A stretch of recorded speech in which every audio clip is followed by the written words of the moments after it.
In this video, I'm going to share with you guys 10 quick tips and tricks for beginners to get you started with Hades to make your runs more effective. So without further ado, let's get into it. So let's start off with the most easiest one, but very effective. You can dodge through environments. This might not be so clear when you are starting out playing the game, but no, you can dodge through walls and gaps. So you can be more mobile during your fighting in the dungeons. So you can close the gap on enemies, but also create some distance from enemies when you are using ranged weapons, or you need more breathing room to plan your attacks. Doing this makes it a lot easier to beat encounters while going through the dungeons.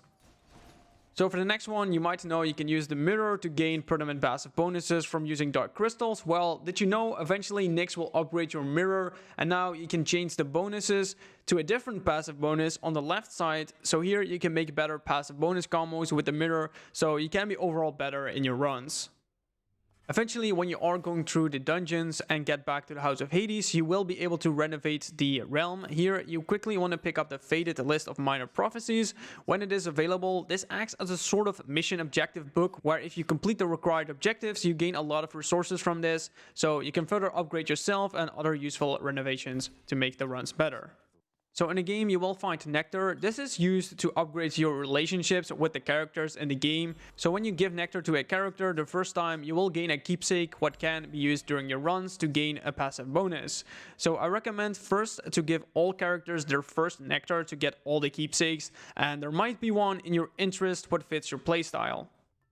After you complete a room, you can see which reward you're going to get in the next room, but did you know when you see a skull icon next to the reward, the enemies will be more challenging in that room with increased health armor and stronger foes, but this comes with a rich reward. The rewards you get from completing these rooms will be better, so it is definitely worth going to these rooms to build up your strengths much faster during your runs.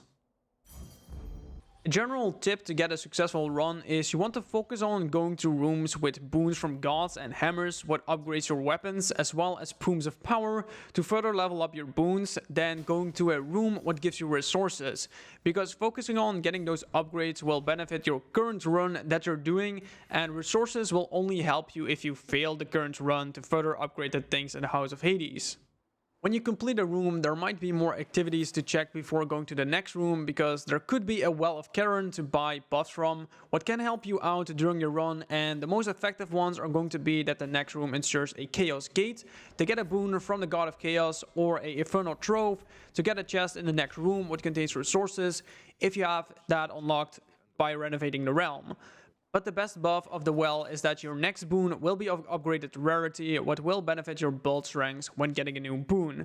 But after completing rooms, you can also check for urns to get gold if you got the renovation from finding these in rooms, and see if you can fish in the water if you have unlocked the fishing rod and catch some fish to give it to the chest in the lounge to get more resources.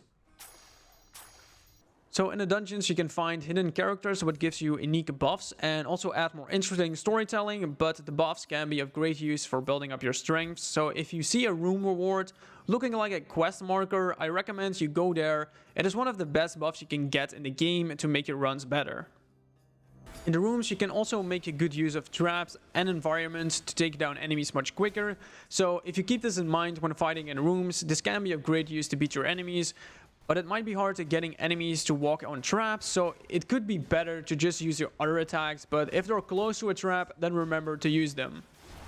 So for the last tip I got for you is that I recommend you play with different weapons, because you will gain rewards from each of them when you are able to defeat a boss in the dungeon, so you can further use these resources for useful upgrades. And also when you start a new run, one of the weapons in the courtyard has a passive bonus for getting extra darkness crystals for your next run if you use that weapon.